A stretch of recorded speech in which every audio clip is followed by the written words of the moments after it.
High parents, তোমরা যদি আজকে ভেবে থাকো যে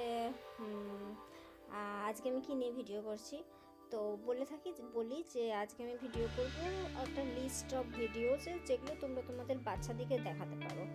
তো বাচ্চাদের দেখার জন্য মানে কিডস ফ্রেন্ডলি কিছু শো যেগুলো থেকে তারা শিখতে পারবে, তো সেরকম কিছু শো নিয়ে আজকে আলোচনা করব। তো আমার মনে হয় তোমরা শুনে তোমাদের জন্য সুবিধা হবে, কেন কি আজকাল টিভি একদম বাচ্চাকে দেখাবো না বললে চলবে না, সব বাচ্চা আজকাল টিভি দেখে, এখানে নিজের ঘরে না দেখলেও লোকের বাড়ি গিয়ে এধার ওধার গিয়ে দেখে। তো কিছু শোয়ের নাম বলবো যেগুলো শোগুলো থেকে আমি কোনো পয়সা টয়সা পাচ্ছি না, আমার নিজের মনে হচ্ছে শোগুলো থেকে কিছু শিখতে পারবে, সেই জন্য আমি বলবো। তো প্রথমে হচ্ছে 3 to 8 ইয়ার্স ওল্ডের জন্য, 3 বছর থেকে 8 বছরের বাচ্চার জন্য ওই সিসিমপুর, টুকিটাকি এইসব জিনিসগুলো এইসব শোগুলো দেখতে পারে, কেন কি এগুলো ভীষণ social skill, number, moral story এগুলো শেখায় এই ধরনের শোগুলো। ঠাকুমার ঝুলি আমরা ছোটোবেলা থেকে পড়ে এসেছি, তোমরা সবাই পড়েছো আমি জানি। ঠাকুমার ঝুলি থেকেও অনেক কিছু শেখার আছে।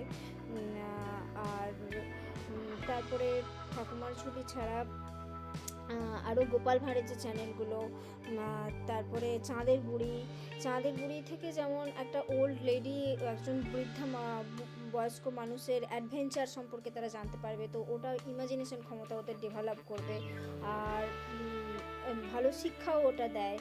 আর তাছাড়া আরেকটা শো আছে বাংলায় দেখেছি ভূতু বলে, সেটা মানে ভয়ের ভূত তো নয়, কিন্তু ওটা থেকে একটা ফ্রেন্ড মানে একটা বন্ধুত্বপূর্ণ ভূত কী করে, তার সঙ্গে কী করে তোমার এমপ্যাথি আর ভালোবাসা গড়ে উঠছে সেই গল্প বলে।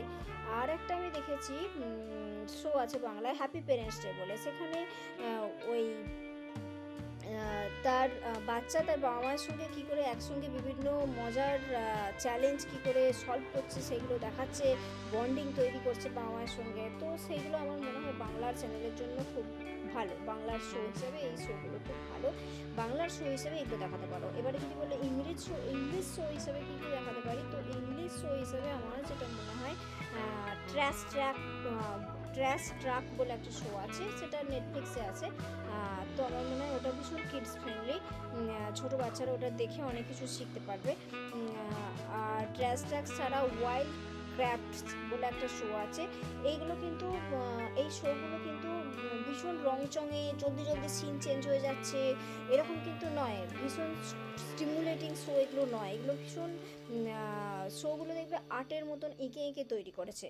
তো এইগুলো না বাচ্চাদের ফোকাসের প্রবলেম করবে না, ADHD ক্রিয়েট করবে না বাচ্চাদের মধ্যে, সেই কারণে আমার মনে হয় আমি যে শোগুলোর নাম বলছি এই শোগুলো দেখতে ভীষণ আকর্ষণীয় নয়, বিশাল ডোপামিন ক্রিয়েট করবে না ব্রেন থেকে, হুইচ ইজ নট গুড, কিন্তু এই শোগুলো বাচ্চাদেরকে দেখানো যেতে পারে।